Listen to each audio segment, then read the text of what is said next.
Bonjour. Alors aujourd'hui, il va être question de graphes, ou plutôt de configuration et d'isomorphisme exceptionnel de groupes. Alors tout d'abord, je tiens à dire que ce diaporama que vous allez voir, c'est le diaporama de Marie Perronnier, ma co-auteure des carnets de voyage, et qui l'avait présenté au séminaire de la détente de l'ENS Lyon. Séminaire bien sympathique où on présente des mathématiques qui se regardent dans la détente, la joie et la bonne humeur, et l'hédonisme évidemment. Voilà, déjà c'est une première chose, même si ce jour-là, il y en avait un qui a failli faire une crampe généralisée, mais bon, ça fait partie des risques du métier. Alors, une deuxième chose que je voulais dire, c'est que ce que je vais vous présenter est dans le tome second de Histoire hédoniste de groupe et de géométrie de 2015, qui est bon, que je vous conseille. Je pense que à un moment, bon, quand il sera épuisé, il ne sera pas réédité, mais et c'est dommage. Et je vous le conseille. Il y a plein de petites choses assez sympathiques dedans. Alors, on commence avec les définitions de base. Et on va présenter d'abord ce que c'est un peu une configuration, puis la configuration de Cremona-Richmond.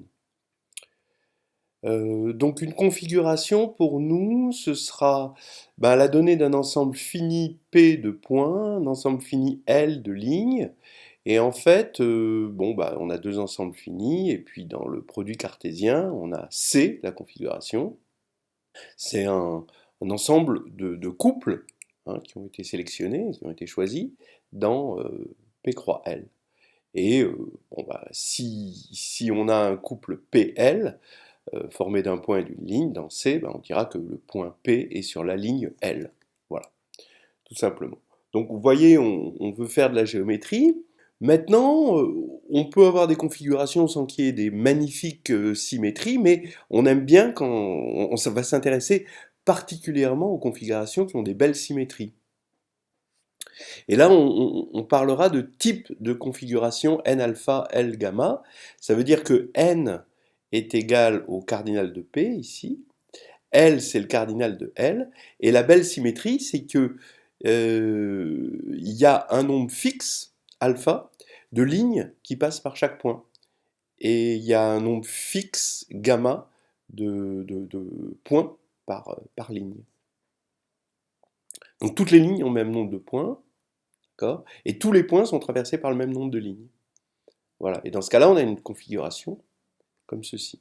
Alors la condition nécessaire de l'existence, rien que l'existence, d'une configuration de ce type-là, n alpha, L gamma, c'est que n alpha soit égal à n L gamma. Voilà.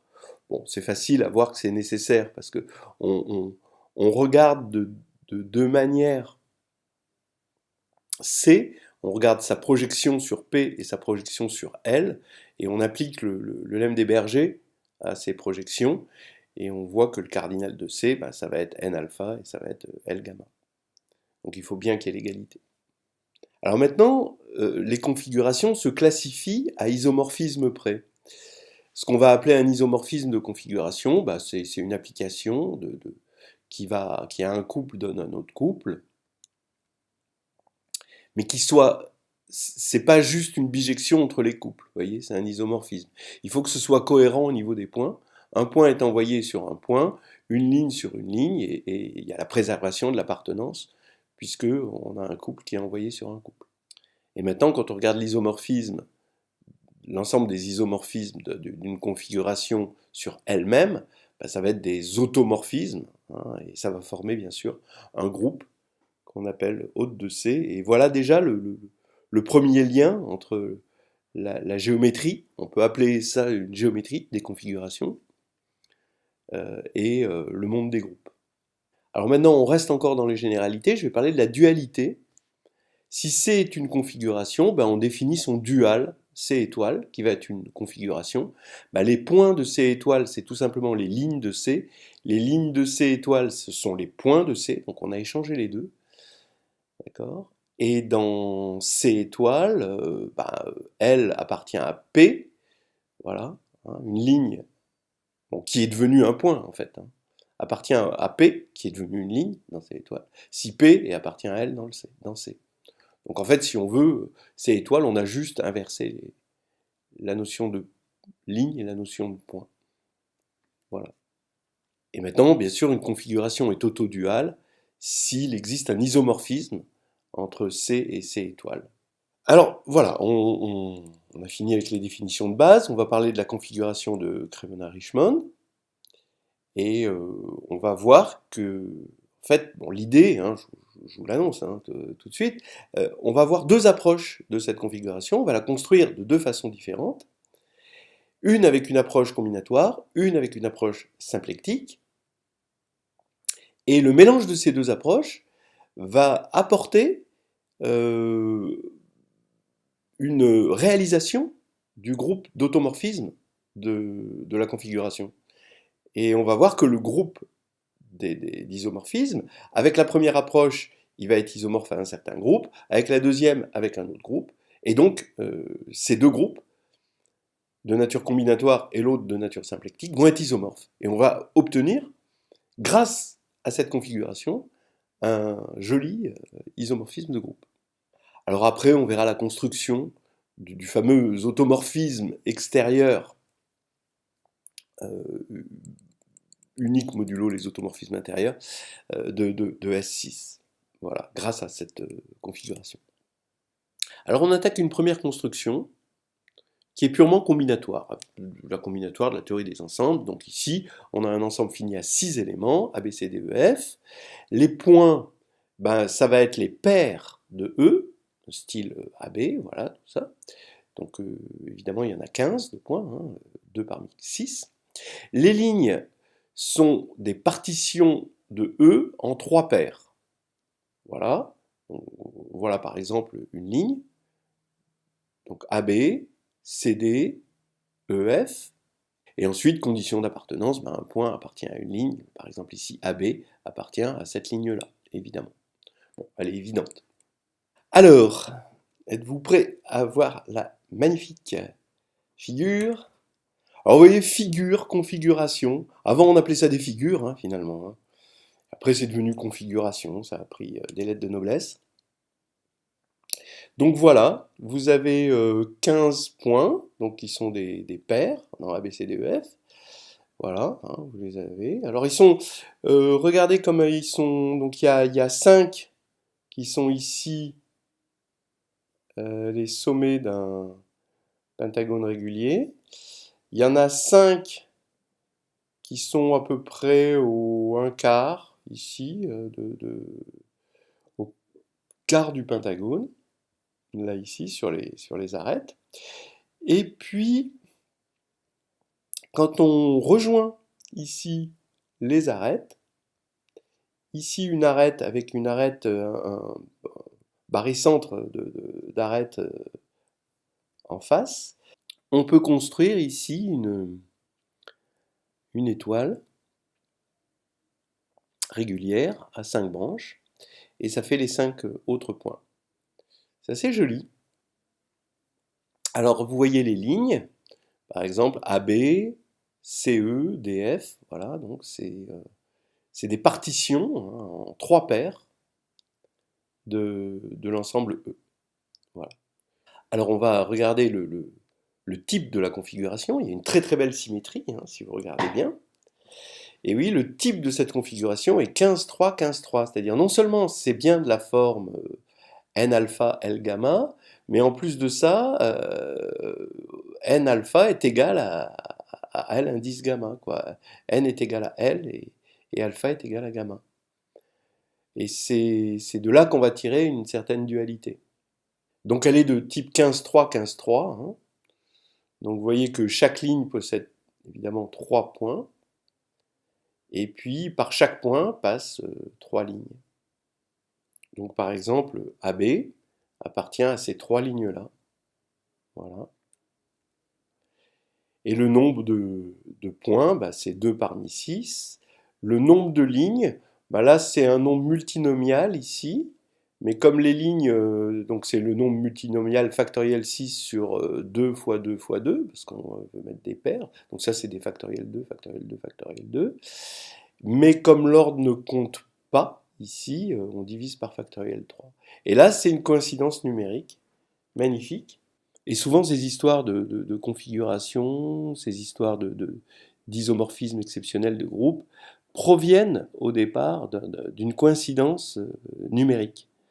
Et là, on a deux façons d'approcher le nombre 15 avec des binômes différents. Et ça va, vous allez voir ce que ça va donner. Alors déjà, proposition, j'affirme que cette construction permet de dire que le groupe des automorphismes de configuration qu'on a défini, il est isomorphe au groupe de permutation S6. Alors pourquoi S6 agit naturellement sur la configuration, évidemment. L'action est fidèle, et ensuite argument de cardinalité. Alors on va voir ça directement sur la configuration. Donc déjà, action, oui, on agit à partir du moment où, on a une permutation des 6 lettres, du coup ça va permuter les paires. Bon, alors par exemple, regardons la transposition AB, comme elle va agir, elle va transformer AB en AB, DF en DF, CE en CE. Bon, donc déjà cette ligne elle va être conservée. AF par contre va être transformé en BF. BF qui est où? Il est là. BF en AF, etc., etc. Mais évidemment, ça va bien conserver globalement la configuration. C'est-à-dire que ça va envoyer une paire sur une paire. Ça va envoyer 3 paires qui forment une partition en 3 paires qui forment une partition. Et ça va conserver l'appartenance. Bon, alors maintenant ça agit fidèlement. Bon, évidemment, hein, si on a une permutation qui laisse fixe toute la configuration, en particulier elle va laisser fixe tous les points de la configuration, et ça va être forcément l'identité. C'est-à-dire si AB est transformé en AB, c'est que soit A est transformé en A et B en B, soit l'inverse. Mais non, parce que si A est transformé en B et B en A, AF ne serait pas fixé puisqu'il serait transformé en BF. Voilà. Donc finalement A est transformé en A, B en B, et puis tous les autres sont fixés aussi, donc on a la permutation triviale. Donc on a une action fidèle, ce qui veut dire que S6 s'injecte dans le groupe des automorphismes de C, de la configuration de Cremona, Richman. Voilà. Alors maintenant, le dernier point, c'est l'argument de cardinalité. On va montrer que les automorphismes, alors pour l'instant on a S6 qui s'injecte dans haute de C, et on va montrer que le cardinal de haute de C est inférieur à 720, c'est-à-dire inférieur au cardinal de S6. Et comme ça, on est sûr d'avoir un isomorphisme. Alors allons-y. Bon, je vais partir ici de là, je vais partir d'un point. Je vais prendre sigma, un élément du groupe d'automorphisme de C. Et je vais compter combien il y a de sigma possible, au maximum. Donc ici, CE, au maximum, CE, vous pouvez l'envoyer sur 15 points. Voilà. Donc ça fait 15 possibilités. Donc on peut se ramener donc, au fait que CE est envoyé sur CE maintenant. AB, maintenant, on va regarder l'image de AB. Donc on a supposé que CE était fixé maintenant. Hein. On a déjà 15 possibilités. AB, combien il y a de possibilités pour AB, sachant que CE est fixé? Forcément, AB va être envoyé sur un élément qui est aligné avec l'image de CE, c'est-à-dire avec CE. Donc combien il y a d'éléments alignés avec CE, mais qui ne sont pas CE, attention, parce que CE ça a déjà été pris. Donc vous avez AB, DF, ça fait 2, AF, BD, ça fait 4, et BF, AD, ça fait 6. Donc AB peut être envoyé sur au maximum 6 éléments. Donc ça fait 6 fois 15, 90. Maintenant on va supposer que AB est fixé. Toujours supposer qu'il est fixé. Donc maintenant, CE et AB sont fixés. Donc maintenant, DF est fixé. L'image de DF, c'est fixe, parce que c'est le seul qui soit restant sur la ligne. Donc on va regarder AF. Alors AF, faut qu'il soit son image, faut qu'elle soit alignée avec CE, mais pas sur cette ligne-là, parce que ça y est, cette ligne-là est complètement prise. Donc il va y avoir AF, BD, BF et AD. Donc 4 possibilités, toujours au maximum. Je fais des majorations. Donc ça fait 4. Donc on était à 90, là maintenant on est à 320. Bon, donc maintenant ça y est. AF est envoyé, on va supposer, sur AF. Maintenant ça fait que BD est forcément envoyé sur BD. D'accord? Donc on a tous ces points-là, 1, 2, 3, 4, 5 points fixés. Et maintenant BF. BF, il est forcément envoyé sur un point qui est aligné avec CE, et différent de ceux-là. Et donc il en reste plus que 2. Donc là, ça va faire 2 possibilités au maximum, c'est-à-dire 360 fois 2, 720. Ça y est, on a atteint 720. Et maintenant, il faut voir que c'est blindé, c'est-à-dire qu'on ne peut plus... Tout est fixé maintenant. Donc on suppose qu'on a ces 3 lignes fixées point par point. Bon regardez par exemple AC. Alors il faut montrer que AC, maintenant, il est fixé. Pourquoi il est fixé? Parce que AC, il est aligné avec DF qui est fixé, il est aligné avec BD qui est fixé, et il est aligné avec BF qui est fixé. Et il n'y a qu'un seul point qui est aligné avec ces 3 points-là. Donc forcément, AC est fixé. Donc DF est fixé, AC est fixé, donc ça va faire que BE est fixé. Voilà, etc. Alors après, on peut continuer. Comme BE est fixé et que AF est fixé, ça fait que CD est fixé. Comme CD est fixé et que BF est fixé, AE est fixé. Comme BD est fixé et AE est fixé, donc CF est fixé. Maintenant, donc BE était fixé, donc on a AD qui est fixé. Maintenant, on est convaincu que ça y est, maintenant on fixe tous les points. On ne peut pas dépasser les 720. Et du coup, lui qui s'injectait là-dedans devient un isomorphisme, et on a montré que l'automorphisme de la configuration de Cremona-Richmond, c'est exactement S6. Donc maintenant, on va attaquer la deuxième construction de la même configuration. C'est maintenant une approche symplectique. Alors juste pour rappel, vous avez cette matrice antisymétrique, d'accord, de taille 2n, identité moins identité, donc c'est antisymétrique, et on s'intéresse au groupe des matrices de passage de GL2n de FQ, on est sur un corps fini, qui stabilise par congruence cette matrice-là, JN. Donc ça, c'est le groupe SP2n FQ, c'est comme des matrices orthogonales, sauf qu'on remplace IN par JN. Alors, ça représente géométriquement, ça c'est la matrice d'une forme bilinéaire alternée. Donc c'est une forme bilinéaire qui va envoyer le couple XY sur X transposé JN Y, et qui va vérifier que oméga de XY est égal à moins oméga de YX. Et SP2n, c'est juste le groupe qui respecte cette forme bilinéaire alternée. Donc on a simplement dit les choses autrement, on les a dites sans langage matriciel, avec un langage directement porté sur la géométrie. Alors, c'est assez facile, ça va être le truc qu'on va admettre. Les groupes symplectiques en cardinal fini, c'est assez facile de calculer leurs cardinaux. Les actions ont des invariants assez simples à calculer, et on peut calculer les cardinaux. Alors toujours pareil, vous pouvez le voir dans le chapitre 4 de Histoire hédoniste de groupe et de géométrie. Et maintenant, on se rend compte qu'il y a une coïncidence numérique, encore une fois.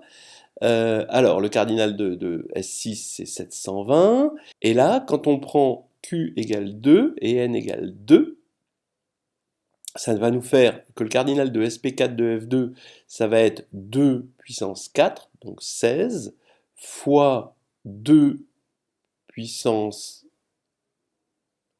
2 moins 1, donc ça fait 3, fois 2 puissance 4 moins 1, ça fait 15.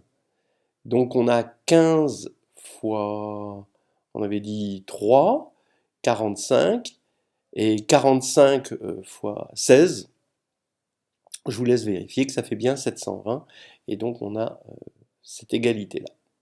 Voilà. Alors, on va maintenant essayer de retrouver ce groupe-là, SP4 de F2, qui va être réalisé comme groupe d'automorphisme de configuration de la configuration de Cremona-Richman. Alors là, ça commence, on va rentrer dans Alice au pays des merveilles et l'algèbre de boules. Là, on rentre dans le merveilleux. Si E, c'est un ensemble à n éléments, d'accord? Donc on va supposer numéroter de 1 à n. V, donc ça va être P de E, l'ensemble des parties de E. Alors, V, donc les parties de E, munies de la différence symétrique et de l'intersection, c'est un anneau. Hein, c'est ce qu'on appelle l'algèbre de boules de E. Le neutre, ici pour delta, c'est l'ensemble vide. Le symétrique de A, d'une partie A pour delta, c'est le complémentaire de A. Et bon, l'intersection, on vérifie qu'elle est distributive sur la différence symétrique. Bon, on a une structure d'anneau. Hein. Mais quand on va faire A delta A, on tombe sur le neutre. A delta A est égal à l'élément neutre.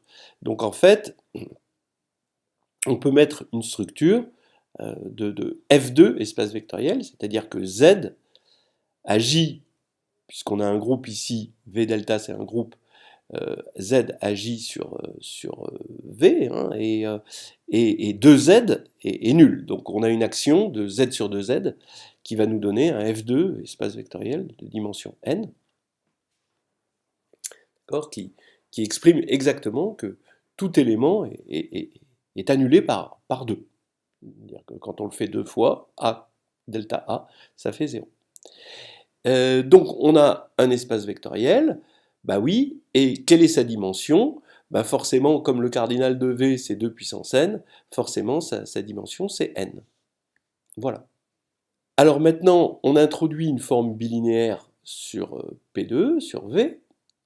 C'est cette forme-là, c'est le cardinal, donc ici c'est une partie, une autre partie, on va prendre le cardinal de l'intersection, mais modulo 2.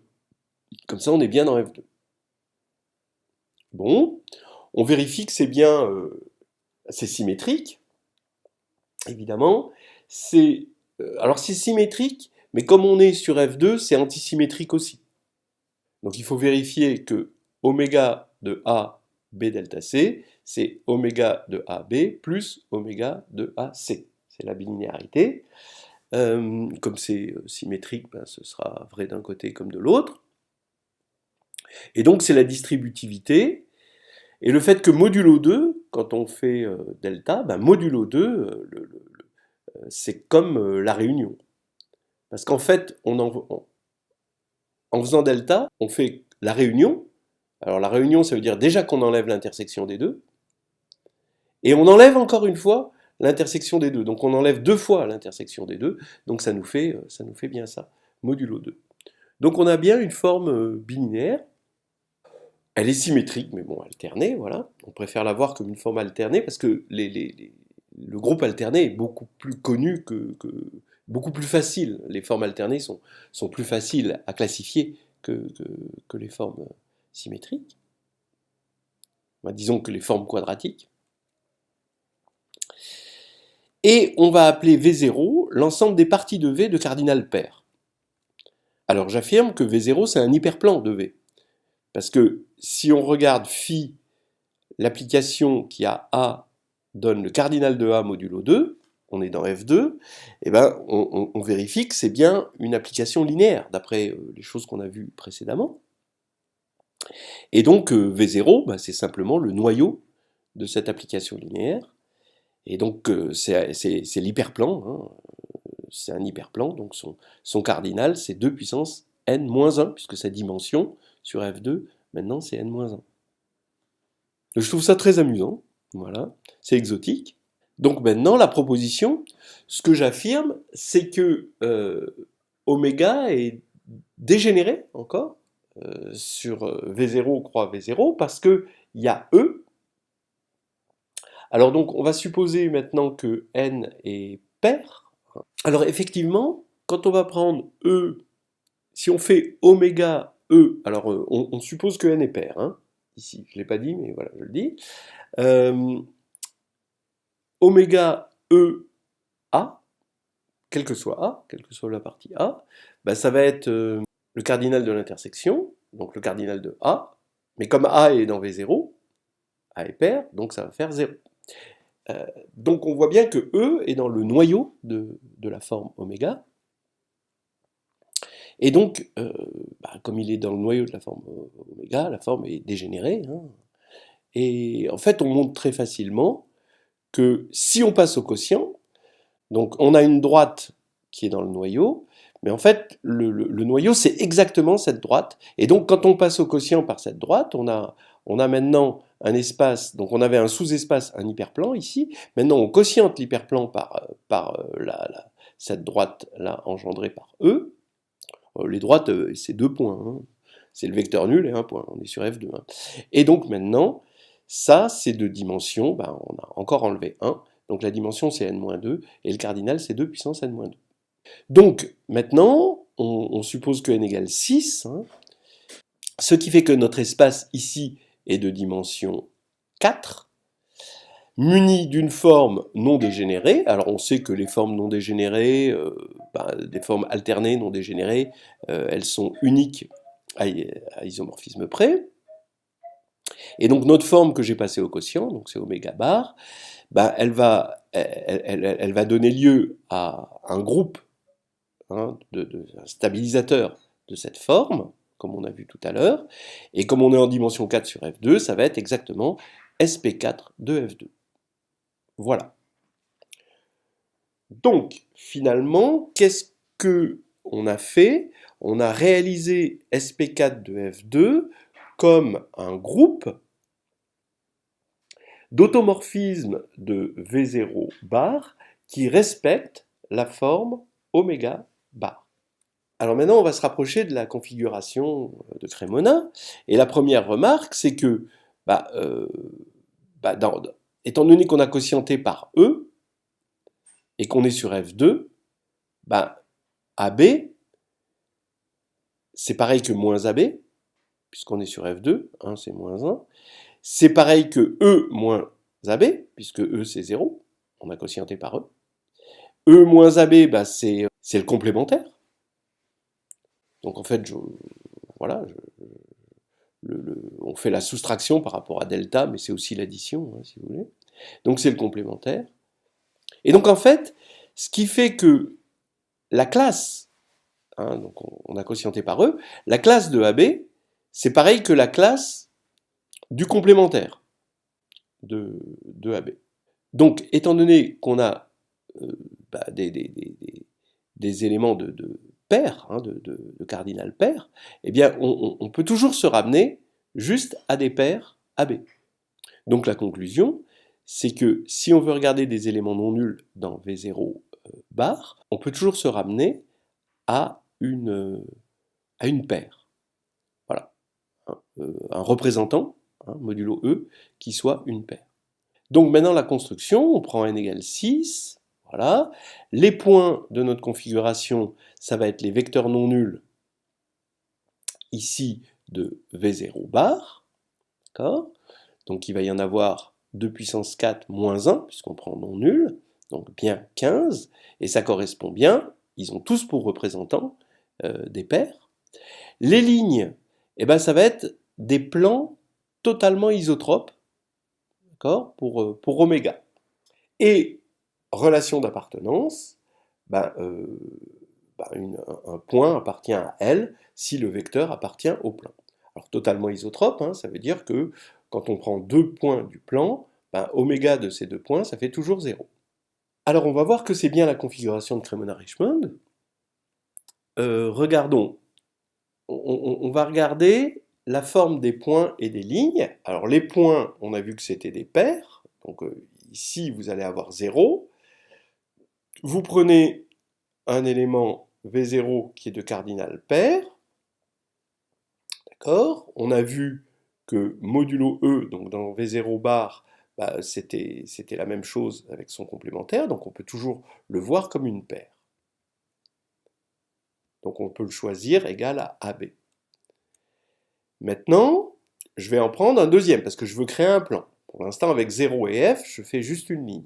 Maintenant, je veux créer un plan isotrope, totalement isotrope. Donc ici, je prends un deuxième point, qui n'est pas sur cette ligne. Donc je vais l'appeler CD. Et donc, comme on est dans un plan totalement isotrope, ça veut dire que oméga de f, f' égale 0. Donc ici, on a cette intersection-là qui est nulle. Donc, ça veut dire quoi? Ben, ça veut dire que l'intersection, qui va être de cardinal pair, ben, forcément, ça veut dire que AB est une paire disjointe de CD. Voilà. Et maintenant, donc le fait que ce soit totalement isotrope, c'est juste de dire que les deux paires sont disjointes. Voilà. Et maintenant, le troisième point ici, parce que comme on a un plan sur F2, donc on a un troisième point non nul, il y a 4 points en tout, 2 au carré, ben c'est la somme de F et de F', donc c'est F delta F', ben finalement on voit que ça va être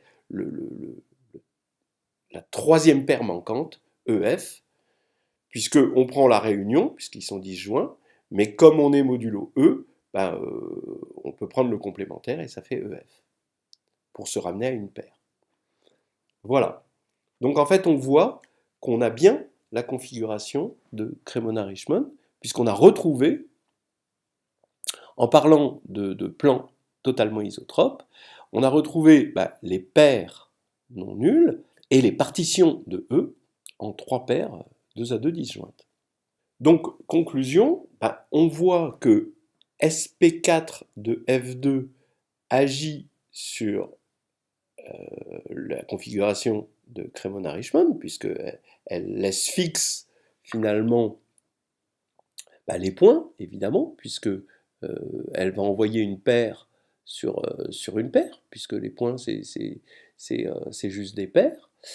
Elle va, étant donné qu'elle préserve oméga, elle va envoyer un sous-espace totalement isotrope sur un sous-espace totalement isotrope, donc elle préserve les lignes, et évidemment, elle préserve l'appartenance, puisque si un point appartient à un plan, alors l'image d'un point va appartenir à l'image du plan. Et comme il y en a 720 et que ça agit fidèlement, eh bien on voit que SP4, il se réalise comme le groupe des automorphismes de Cremona-Richmond. Ce qui nous fait qu'on a bien un isomorphisme SP4 de F2 et S6, puisqu'ils sont tous les deux en commun isomorphes au groupe des automorphismes.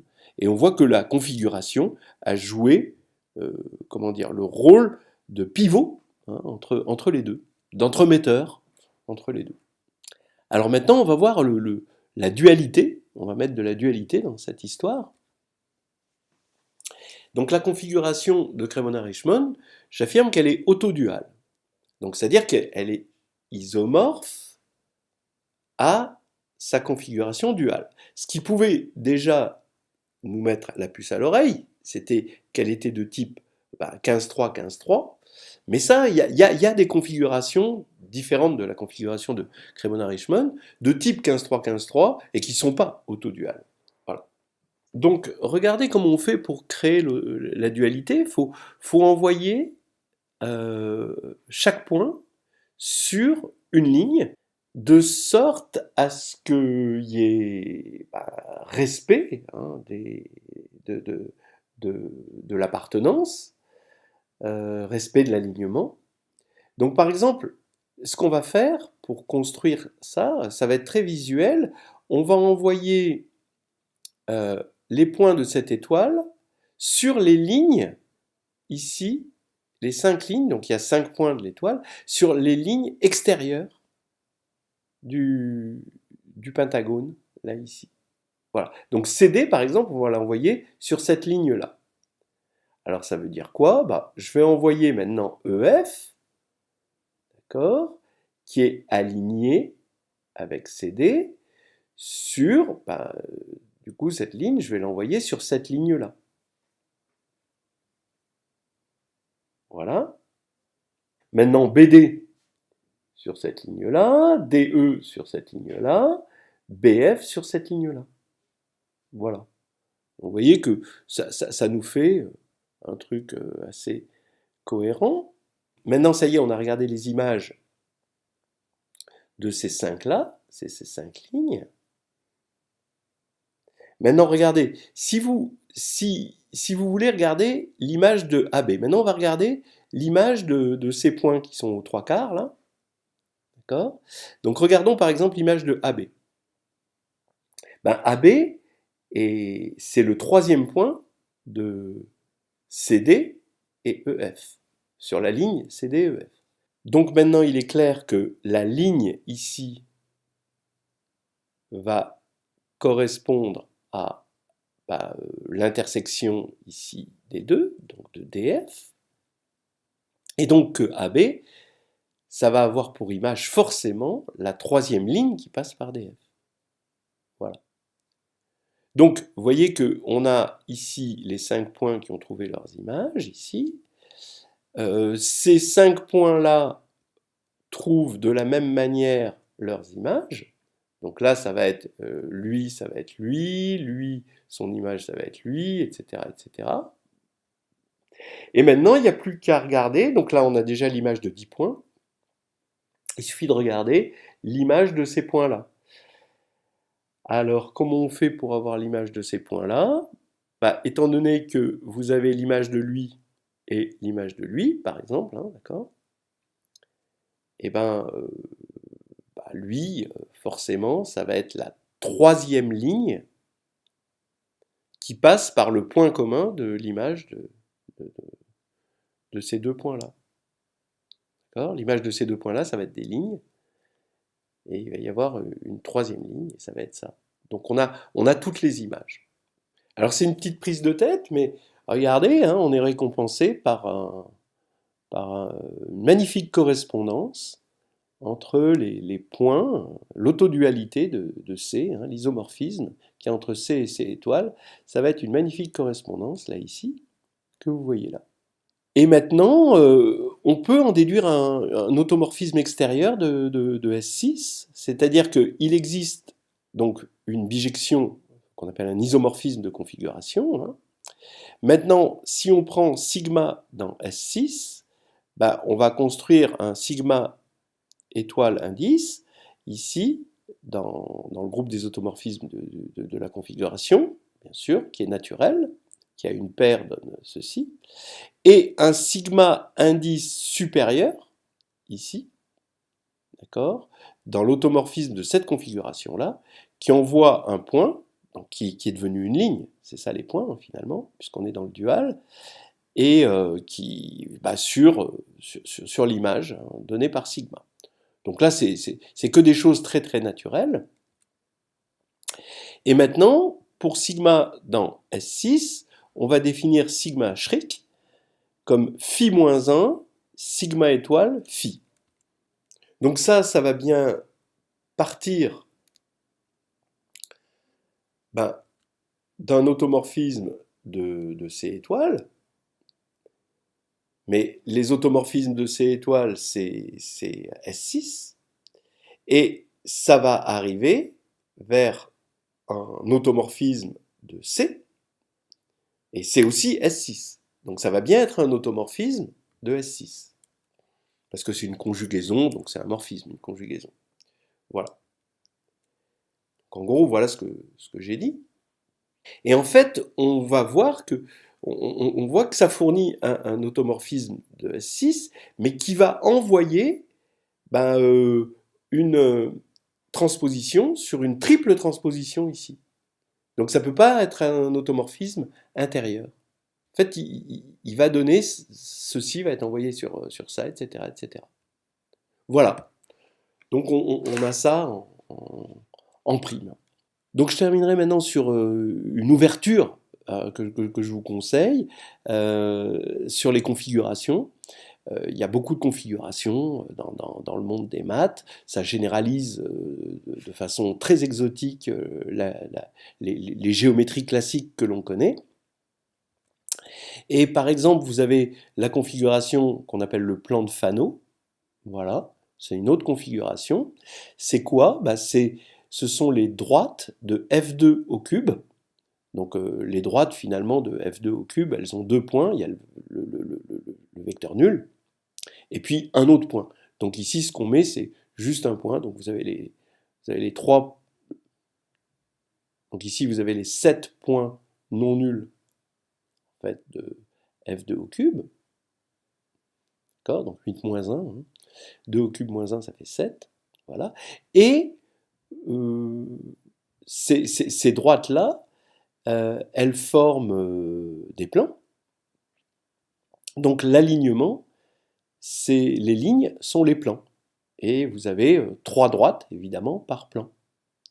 Donc on a une configuration de type 7-3, et elle est autoduale 7-3, 7-3. Voilà. Alors, ça s'appelle le plan de Fano, et ça permet de démontrer que GL3 de F2 est isomorphe à PSL2 de F7. Alors comment? Toujours pareil, cette configuration, on va la regarder de deux manières différentes. Soit, justement, elle est réalisée comme les droites de F2 au cube. Et donc dans ce cas-là, on va voir que GL3 de F2, comme tout à l'heure, ça va être le groupe des automorphismes du plan de Fano.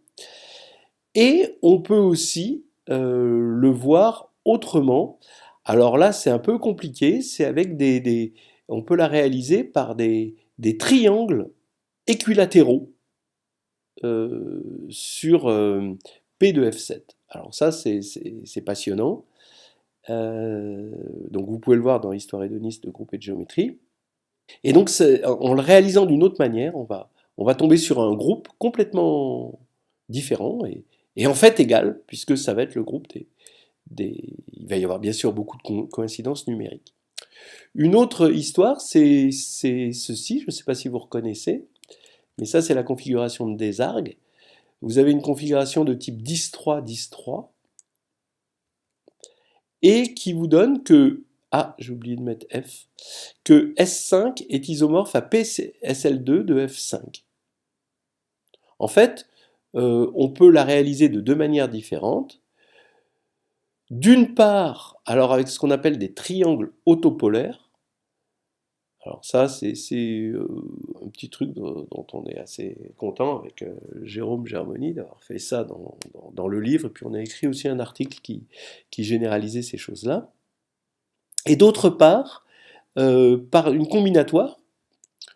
Je vous l'explique un peu. Alors ça, je ne peux pas trop vous expliquer les triangles autopolaires, mais ici, S5, c'est assez facile à voir. En fait, si on regarde ce plan-là, où vit la configuration de Desargues, il y a 10 éléments ici, il y a 10 points ici. Ils n'ont pas tous été numérotés, d'après ce que je vois. Bon. Et en fait, il y a comme un maître des marionnettes là, qui manipule toutes les ficelles. Vous prenez 1, 2, 3, 4 et 5. Voilà, c'est les points 1, 2, 3, 4 et 5 dans l'espace. Eh bien, vous prenez ça et vous les prenez génériques et vous projetez chaque droite que vous pouvez créer. Donc vous pouvez créer 2 parmi 5, donc 10 droites parmi ces 5 ces 5 points, et ces 10 droites, vous les intersectez avec le plan, ici. Donc par exemple, 1, 4, ça va vous donner le point 1, 4, 1, 2, ça va vous donner le point 1, 2 qui est là, 3, 4, ça va vous donner le point 3, 4, etc., etc. Bon. Et en fait, ça vous donne la configuration des arcs. Mais cette construction fait que si on permute les 5 points, on permute forcément la configuration des arcs, et on n'a que l'automorphisme de la configuration des arcs, on arrive à voir que c'est S5. Et après que S5, c'est PSL2 de F5. Bon. Voilà des choses, je trouve, passionnantes. Et elles se trouvent dans ce Histoire hédoniste de groupe et de géométrie, chapitre 5. Voilà, donc merci de votre attention et bonne lecture hédoniste.